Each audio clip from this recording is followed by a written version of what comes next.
Welcome to this edition of Humaneers. My name is Dan Pierce, content strategist here at Bigwidesky, and I am joined by Eric Pradum. I'm Bigwidesky's Chief Operating Officer, and today we are joined by... I'm Edie Salter. I am the Digital Marketing Manager at Bigwidesky. Welcome, Edie. It is so amazing to have you. We are just going to have so much fun. We are going to have some laughs. We are going to talk about some clients, but in more broader sense, like the solutions we provide and the things we do here at Bigwidesky and all of the digital content stuff, that the three of us and the rest of our team have been doing for a variety of clients ever since I started. It's cool to have you here. Perfect. Thanks for having me. Yeah, absolutely. It's all good. Speaking of like the clients and stuff like that and what we do at Bigwidesky, I was thinking about this recently where I was like, we spend so much time talking about making businesses more human, seeking to make businesses more human, but the humanity that we offer these businesses and it comes from the experiences that we provide, and that's largely shaping what we do for our clients. Large aspects of those solutions, whether it's digital strategies or content strategies or all sorts of different stuff, that is shaped by our humanity and what we're bringing to the table as individuals as a part of this greater team. And, with Humaneers in particular, it's us allowing, it's a platform for us to preach what we're practicing. I thought it was really like a cool sentiment that, we talk about this a lot on the website with our values and with our goals and for what we want to do for our clients. But this gives us an opportunity to kind of peek behind the curtain a little bit on the individuals and the culture that really shape those solutions at Bigwidesky. What do you guys think about that as sort of a concept? Eric, kind of kick us off. Yeah, so I do think that when you talk about making business more human or anything of that nature, that it helps to unpack that a bit, because it can certainly mean several different things, and it's probably broad enough that you can apply your more human approach in many different ways. But one of the things that I think about most often is that when I started at Bigwidesky, one of the things that Elliot talked about was that historically business has optimized for efficiency and not for value creation. And one of the aspects of organizations that is uniquely skilled to creating value is human beings, because humans can imagine a future that might be different than the present. And human beings can imagine creative solutions, whereas, a process or a machine or whatever it is, this not any other non-human factor of a business can certainly optimize what exists and can certainly take pre-existing factors and tweak them, shorten them, make them better, whatever it is. But it really takes the people that make up your business to develop new value or new opportunities or new insights that go above and beyond just the data that can be, seen on a screen or on a piece of paper or on a Gantt chart or what have you. Edie, you're joining us here today. So, and you've been at Bigwidesky for, almost 3 years. So I'd be interested to get your take. Yeah, I think just kind of piggybacking on that, one of the most valuable things that Bigwidesky provides that other companies don't necessarily think of would be the foresight that we do with our clients when it comes to some of the projects that we do. there have been plenty of times where a client comes to us asking for something very, very specific that has nothing to do with what they actually need. And while we're obviously happy to provide a website or provide ads, sometimes it's nice to be able to take a step back and walk through the deeper needs with them. So that way they're getting entire campaign strategies that align with where they're trying to get to. Hopefully that answered your question, Dan. Yeah, absolutely. You totally did. I think about those sort of solutions a lot where there are larger problems that sometimes are staring us in the face that we don't often see. Like there are experiences that we know based on who we are as people and the culture that we've been a part of that help us to identify the greater situation that we're facing with that particular client. I think it's interesting, especially coming from our particular backgrounds where, with digital strategy, digital marketing, email campaigning, social media, content, it's all sort of rungs on the same ladder, but that ladder can lead them all the way up, but it can also bring them all the way down if done incorrectly. But luckily, with our experience and our backgrounds, we are able to take them to greater heights on a level that allows them to see it, because a lot of times we'll offer these organizational and cultural changes to clients that benefit their business and ensure long-term growth, but sometimes they can't see it right away. Like the change that is happening isn't always tangible and seen with their own eyes right away. It is part of a greater growth and empowerment for their company, for their employees, the organization as a whole. So Edie, one of the things that I was curious about is you've been with Bigwidesky for just under 3 years, right? And I assume when you came in that you had your own assumptions about what this human business or more human thing was, and you've had some exposure to it now, but you do work in digital marketing.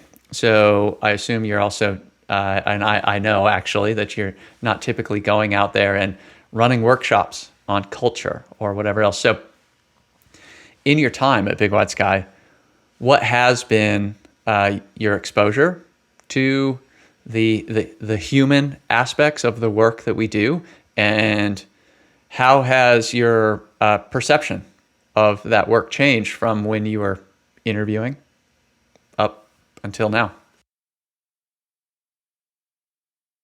I actually really like that question.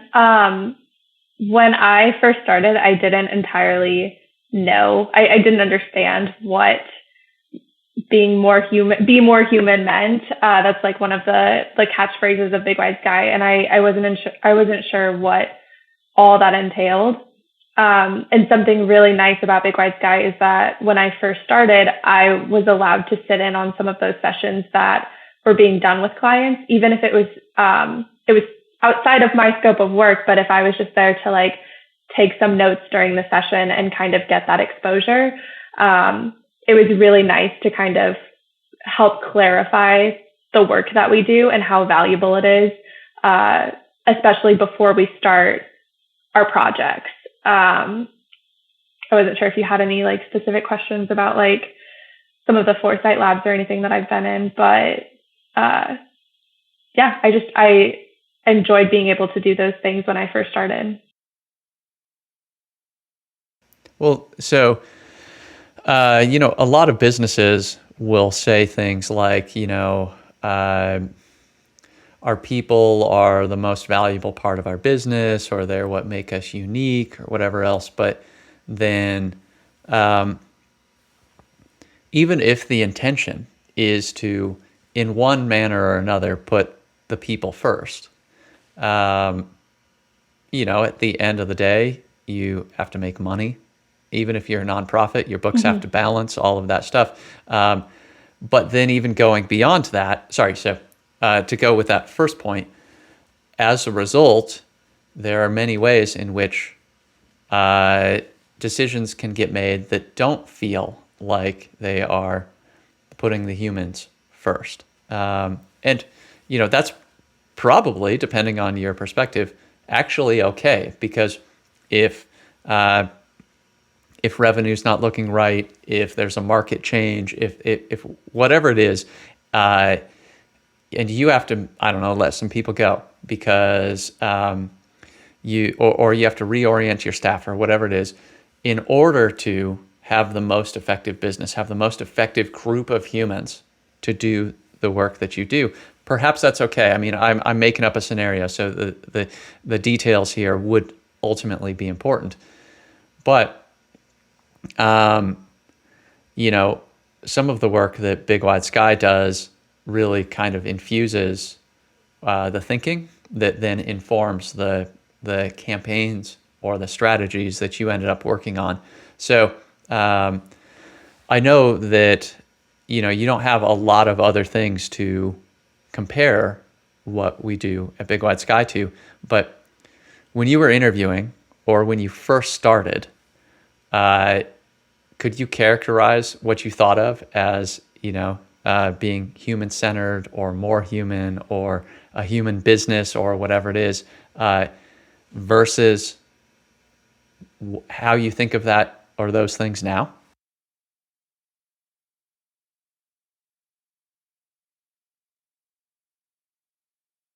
When I first started, I feel like being more human, like in my mind during the interview process, my assumption was that it only meant that I was going to be valued as a person in my work, which is something that Bigwidesky, obviously I'm here 3 years later, they have clearly done that. But I think one of the biggest things that I noticed pretty immediately in my time here was how much the clients are affected by that as well. So the clients are, part of being human is treating our clients like humans and not just a cash cow. And so if we are asked to do something, obviously we will tell them we're happy to do it, but at the end of the day, we're going to give recommendations that are better for their businesses and for them, and not just what's going to necessarily make us money, which is something that I really appreciate about Bigwidesky. Like we're not here to waste people's time. We're not here to waste people's money. And we genuinely want to make the businesses better. And I think that's something anybody could appreciate, but it was one of the very clear differences between Bigwidesky and some of the other companies that I've worked for. I go for it, Dan. Sorry, go ahead. Oh, I was just going to say, I completely agree. I think, jumping on board about a year ago and some change, I noticed how much Bigwidesky looks at its clients as a group of individuals that make up an organization and a culture of those individuals, as well as looking at their own organization as a culture of individuals that can be recognized for who they are. I've worked at companies where I have been recognized for hard work. I've been working at companies where my hard work was not viewed. It does happen. You work holidays, weekends, Christmas, Thanksgiving, whatever the case may be, you're not going to see it. Wait, you're going to get... I can ask you to work holidays, weekends, Christmas? I have been making major errors here, Dan. Yeah. As long as you leave a crock pot of fermented hot cheese in a break room. Dan just let it slip. I know what makes him tick. Yeah, and people are left with Oh man, there's a crock pot of fermented cheese and stale donuts from 10 a.m. this morning, and it's 10 p.m. at this point. It wasn't good. It was a bad like. Were you that's dipping not the donuts type- in the cheese? No, there was supposed to be Obviously. pretzels, but they ran out of pretzels. So then we're just left with the donuts, some loose crackers, and bags of chips. Like, what do you do with that? Like, you're not taking into account the hard work that comes into the people that are working from 5 to midnight, and suddenly you wonder why you're losing people. You wonder why the company culture is going so poorly. You wonder why their quality of work is lowering. These are problems that we solve here at Big Wide Sky, but these are problems that at other companies, oh well, there always will be like new people in the industry that will solve the need for, filling that check mark that, I have X number of employees, and that'll be that. It is what it is. It's something that I really appreciated at Big Wide Sky being valued at that level. Now, FYI, this was a couple companies ago, so it's not like a recent company, but still, like, there's a lot of crazy stories where it's like, you know what? I just worked until midnight. I had to deal with this. I had some like. But I'll tell you, Dan. Sorry, go ahead. One of my favorite pastimes is just eating, to be honest with you. So if I probably would have. Well, I don't know about the fermented cheese part, but those donuts would have to be multiple days old before I would turn them down. So they might have kept me on the hamster wheel for that. The donuts used to make me so angry that our office was like a block away from a Walmart, and I would go during a break to that Walmart. I would buy 24 donuts as like a 23-year-old being like, this is just not going to suffice for anybody. And then I would just like go to town. There is 24 donuts. Like, this is for the people that will be here tonight. The only times that like we were really viewed in like a higher end were like working an election. Elections, they always were like pizza party, and then because they knew that we would be there until 2 a.m. Yeah. I worked about 6 elections. It's not pleasant, but it is what it is. Sorry, I derailed things with elections, donuts, and pizza parties. Go ahead. I think you. Oh, sorry. No, go for it. I was going to say, I think you bring up a really good point, though. Like, you can't fix company culture with a pizza party. That little Band-Aid is not the thing that's just going to like heal something that's like entirely wrong with an organization. I'll tell you though. Absolutely. So, you all know I came from the West Coast, so I've been in St. Louis now for about 3 years. In Portland, Oregon, there is a donut shop called Voodoo Donut. They have bumper stickers and all this that say things like, "I went to Portland and got VD," and this place they do. Early in the morning. I don't recall if this is every day or what it is, but you can go there and you can get buckets of donuts. Like, if you've ever seen buckets of icing, they're like, I don't know, 5-gallon buckets or something. That when you run a bakery or something, they buy bulk icing or frosting or whatever it is. Well, this place, they have those buckets, and they will fill the buckets with day-old donuts, and you can buy, like a 5-gallon bucket or whatever it is for, I don't remember, like $20 or something. And I think I've bought that once, and it's a lot of donuts. And Dan, they may be day old, but if you I suppose if you want your employees to work until 2 a.m. and get heart disease, it's a great, the donuts are a good choice. Now, on a serious note, though, I'm curious, Edie, one of the things that you said was you had the sense that you would be valued as a person or as a human being. And while I'm sure that to one extent or another, or at some level within most human beings, you want to be valued for who you are. I'm curious if there's anything about your background, education, family upbringing, whatever it is, that might draw you to a company that puts a little bit more emphasis on people than on, I don't know, growth, revenue, process, whatever it is. Yeah, I have worked for some really amazing companies where I had really good friends at work, and I've also worked for some not so great companies where Okay, name names. I was just a number. Right. Here they are. And here are the years that I worked there. Check LinkedIn. And there are just some places where I was just a number, and I was treated pretty poorly. Like, I was treated like I was replaceable, which everybody's replaceable, but you don't necessarily want to be treated that way.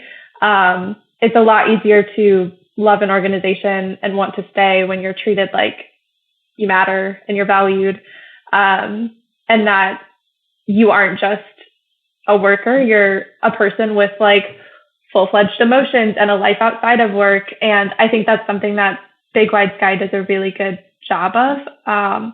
There have been times where I've been sick or had a family member who's having issues, and I've been able to talk about it with our owners and get time off if I needed it, or just like more emotional support than I think you would typically get from an organization, even if it's not necessarily for time off, just having somebody understand that things are happening outside of work. It's something that I deeply value and that I appreciate about Bigwidesky.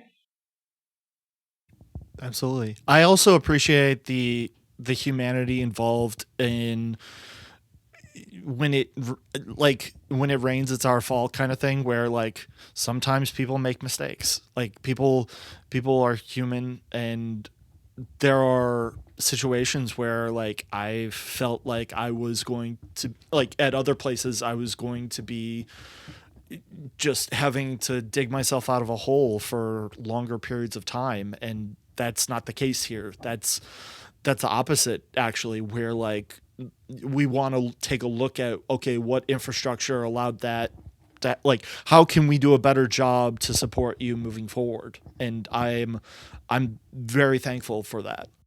So, Edie, what has your exposure been, knowing that you're working on a lot of digital programs? You mentioned some of the futures, foresight exercises, all of that you've seen, but what has your exposure been to how we talk about clients or how we work with clients on issues like, that, like I said, optimizing for value, or treating their people like they're actually a valuable resource? What have you seen here?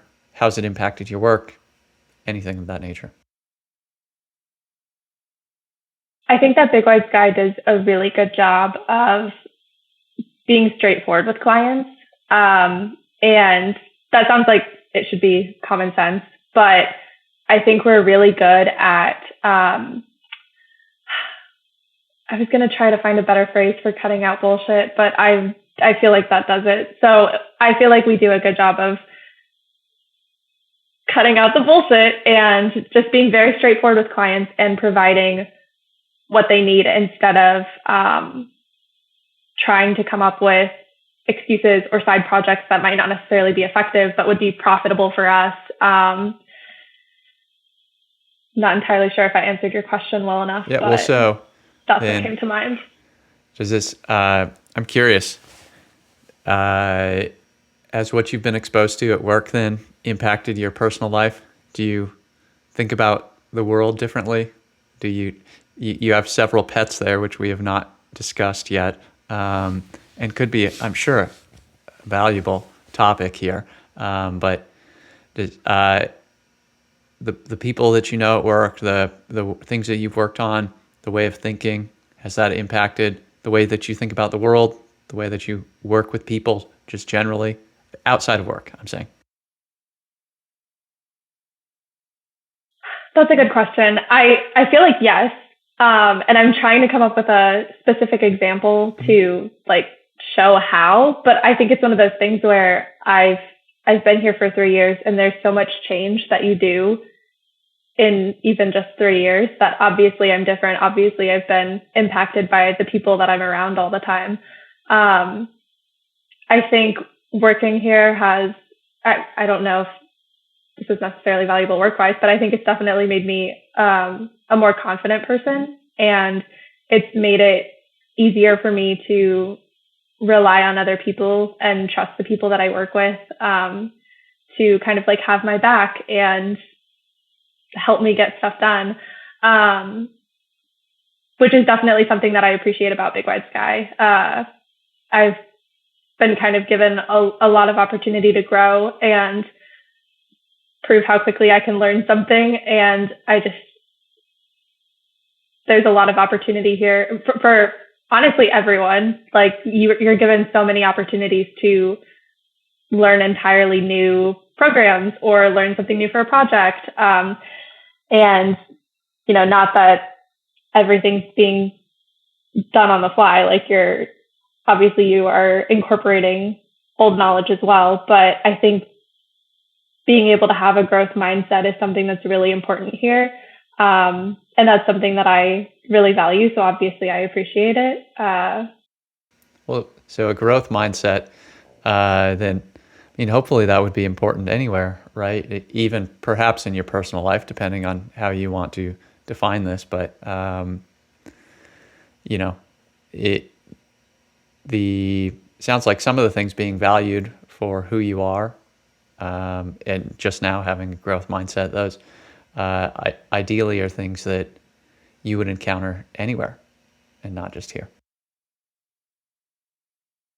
Yeah, I think you would hope, but I've definitely worked for places where it's a lot easier for them to keep you in a box or like, this is your job, this is what you're going to do, and we would love for you to just do this forever, which can be, you know, really convenient for an organization, but really bad for the person to be kind of stuck or like stagnant in, I don't know, just the way that they're learning. Something I said when I graduated was that I never wanted to stop learning, which is super cheesy. It was something that a professor had said, like, never stop learning, have a growth mindset. And it really stuck with me because I didn't want to ever feel like I was stuck. I wanted to constantly be either learning something new or finding a new way.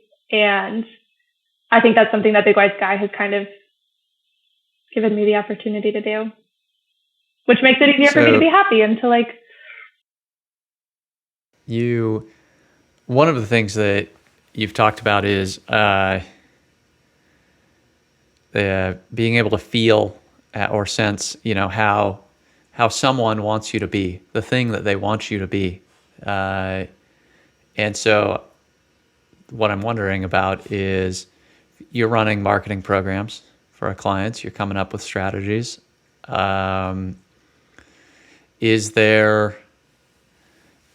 you think that there's a different way that you approach, let's say, targeting ads or strategy for an email or an article or social media updates?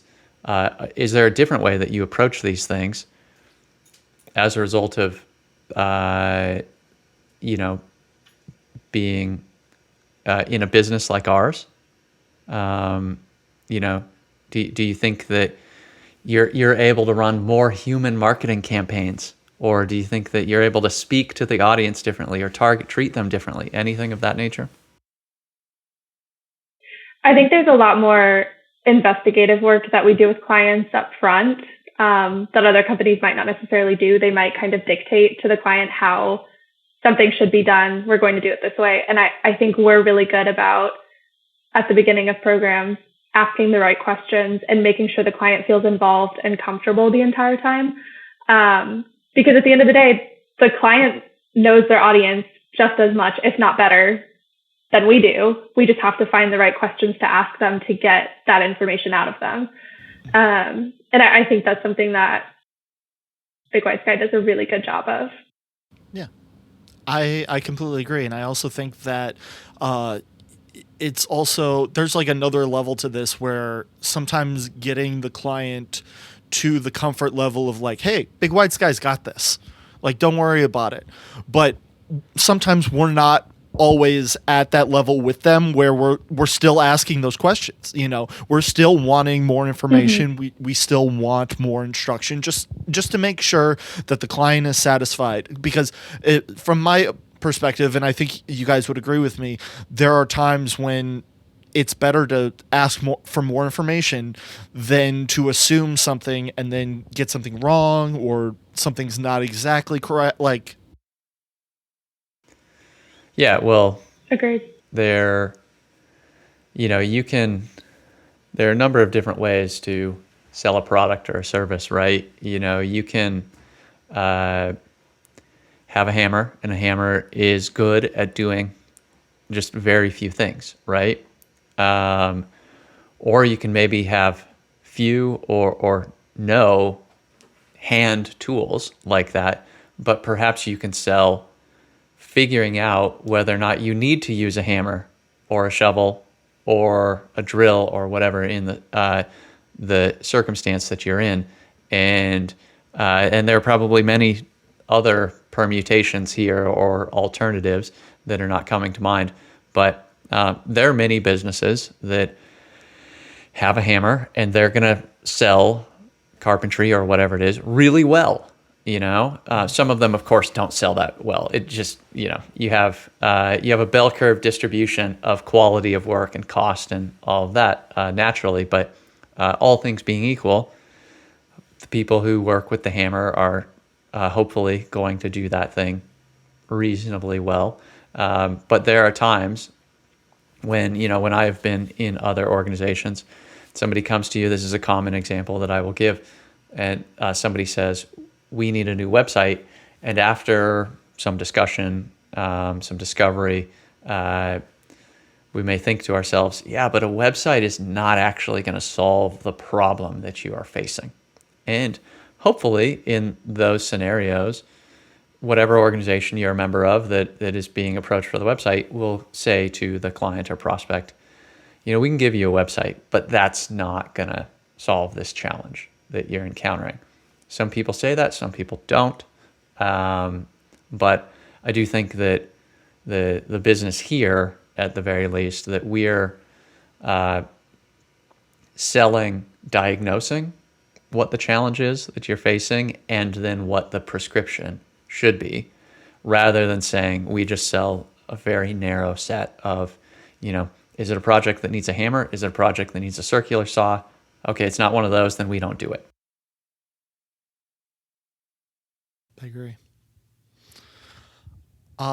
One thing that I've always found interesting is there's just this thought with all of that a company can just go to us and we flip a switch and suddenly their sales increase. And it's a process like you were talking about, Eric. It's not something that happens overnight. It's not something that can happen in a week. It's something where it requires the length of maybe a contract of a year or something like to that extent, or an ongoing situation where it requires ongoing maintenance, ongoing ideas, ongoing results, ongoing campaigning, articles, emails, whatever the case may be, and we're able to solve those problems. But it requires a certain amount of knowledge and experiences that we've built up over time. And I'm always very appreciative that we surround ourselves with those professionals, with those freelancers, with the team that is made up of Bigwidesky. So yeah. So this is probably neither here nor there, but Edie, I'm wondering if you have picked up any new vocabulary in your time at Bigwidesky. And I'll give you an example. So Dan, Edie, and I were in a meeting on Friday in which the words penumbra and ichthus were used. Now,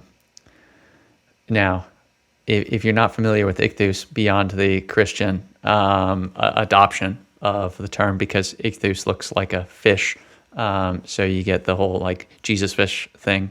Ichthus is a Greek shape, if I recall correctly, that is two arcs that sort of touch and make kind of this shape. And that term was used to describe how we look at the future. But then penumbra, if I recall correctly, is like the edge of illumination, I think. So Edie, I'm putting you on the spot here, but any grand vocabulary that you've picked up? I don't know if I've picked any of it up, but I know that Elliot is a walking dictionary, so it's constantly happening. I'm sure it's happened in the 3 years, and I just haven't noticed picking it up. But there's definitely like common phrases that Bigwidesky has, like individuals. And that's like one of my favorite things in meetings is to just like track how often people say their catchphrase. Oh, you have like a Bigwidesky bingo or something? Catchphrase bingo? I do, yeah. Yes. Yeah, it keeps the meetings interesting. Yes, absolutely. The center square one is someone brings up a TV show and Eric hasn't seen it. I'll tell you. Naturally. There are... We need to talk about this. Like me and Edie have been in meetings with you for over a year now, and like TV shows will come and go, and you'd be like, wait, what platform's that on? Why should I see this? You know, at the time that we're recording, the Oscars just occurred, I guess. I had no idea what anyone was talking about this morning. And then when I picked up the whole Will Smith, Chris Rock meme thing, that something went on and it was on a stage, and I didn't know that it was at the Oscars. Now, I'm not trying to brag about this by any means. It's just my life. So it's interesting actually that you can find out about things now. So like you can see a meme and still, actually, you can see a meme, you can learn about the source of that meme, and then still not get enough information to know that, for example, it occurred at the Oscars. And yet you've gotten enough information to be able to utilize the thing. So there's Wikipedias for this. You know, Jennifer Lawrence falling down the stairs at the Oscars. Now we got Chris Rock and Will Smith at the Oscars. We have the shocked looks during the whole La La Land and Moonlight. Like these things have like databases where people track the internet's culture. Dan, now that you're mentioning that, I'm curious, knowing that you have been into some, I'm not going to use the right terminology, but Japanese inspired TV shows, right? Okay.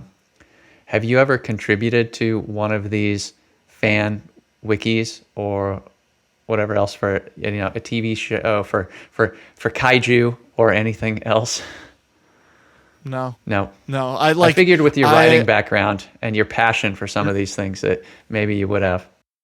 No, I was conducting a lot of the some of the interviews maybe that were like unearthing some new information that someone else might take and put into a wiki or something like that. But, you know, that's few and far between. That's niche at best. But yeah, that was sort of my role in all that. Well, I will say for the listening audience's pleasure, I'm referencing some things that Dan is a fan of. And right before we started recording, I referenced being a Star Trek fan. Edie, I think you were taking care of your little red alert alarm there because your cat, Edie's cat, for anyone that has not heard it, Edie's cat sounds exactly like the red alert alarm, in Star Trek. Edie's cat named Zuko after the character from Avatar: The Last Airbender. Yep. And he really does sound like an alarm. He's obnoxious. That's rough, buddy. And when you don't go like turn the alarm off right away, he starts shoulder checking the door too. Like you can't hear him. So he's an angel. Perfect. Well, That's so great. To the point about TV, I guess I have seen plenty of things, but Have you? There's a show called Bridgerton, which I heard about recently, because I think Dan, is your wife a big fan of Bridgerton, or you are? We both got into Bridgerton. Everyone's a big fan. Okay. Yeah, everyone ended up a big fan. It's set during like sort of colonial England. Mm-hmm. It's about a family and the like high society that they're a part of, and and it's Netflix, right? Yes. Yeah, and I don't have Netflix, which is fine. I mean, like I don't really care if people have it or not. But for anyone that is not aware, I'm really cheap. So like $13 a month or whatever it would be is just, that is a bridge too far, or a Bridgerton too far. That's I guess. fair. You know what? There are platforms, a lot of them are raising their prices.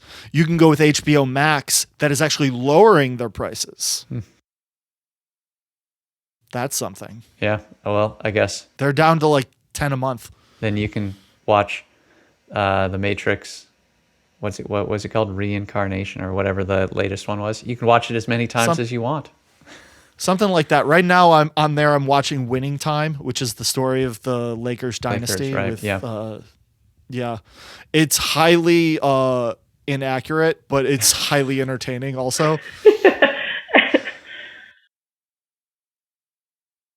Well, Highly recommend that I'll tell one. you. Anyways, Along the lines of being more human, I suppose, I do save the time that I might otherwise put into TV, and I read a lot of books. So I know that's one thing that in Edie's time here, we've talked a lot about. I was like, you want to read this book? You want to? And she's like, no, stop pushing. So I'm like, no, leave me to my fiction. You can read your business books. So, especially in my time at Bigwidesky, I've gotten more interested than I was in things, books about what makes people tick, and groups, and what makes groups act a certain way. So, I don't know how long it'll take, but Edie, we'll get you there soon enough. I'm sure we will. oh yes. Anyways, Especially since Eric's our running joke. I don't know if we can include this, but our running joke for Eric is that he's a born to be cult leader. So I'm sure he'll get all of us to be reading these books eventually. Yeah, what is it? I'll have to look it up, but the acronym for like the definition of a cult is BITE. It stands for behavior. Something, I think it might be intellectual, coercion, threatening, and then the environment, or I can't remember, something like that. So I'm working on all of those. Threatening. Yeah. Yeah. there you go. It's Problem a good solved. skill to have. Yes. Yeah. Oh yeah. Yeah. He's got a commune. It's fine. Anyways, It's fine. Yeah, the commune. yeah, the commune. There's bees. There's they're there. Edie He's was living off almost. the land, so that way he can. Edie almost Yeah, got into I almost got right? bees. Yeah. Because You almost Eric's got the cult bees? leader, and it sounded so. Yeah, I did almost get bees. I wanted to get them, but I was so afraid of them dying that I didn't. I was like, that's a lot of lives to lose. Absolutely. Not for And this now. brings us back to Bridgerton, because this season is very much about bees. Is Is it it? actually? that I bees haven't- play I haven't seen this like a season critical plot line is involving bees. Oh. Yeah. Anyways, Interesting. Edie, thank you so much for joining us. We had so much fun. I feel like we answered like a whole bunch of questions. We went all sorts of fun places, and we had a good time. I agree. Thank you for joining us, Edie. Agreed. Yeah, thank so you much. for having me. This was fun. Yeah, absolutely. If anyone has any questions or comments, they can email me at dan@bigwidesky.com. You leave us comments, likes, shares, stumble-upons, whatever floats your boat. Thank you all for listening, and have a great day. Thank you.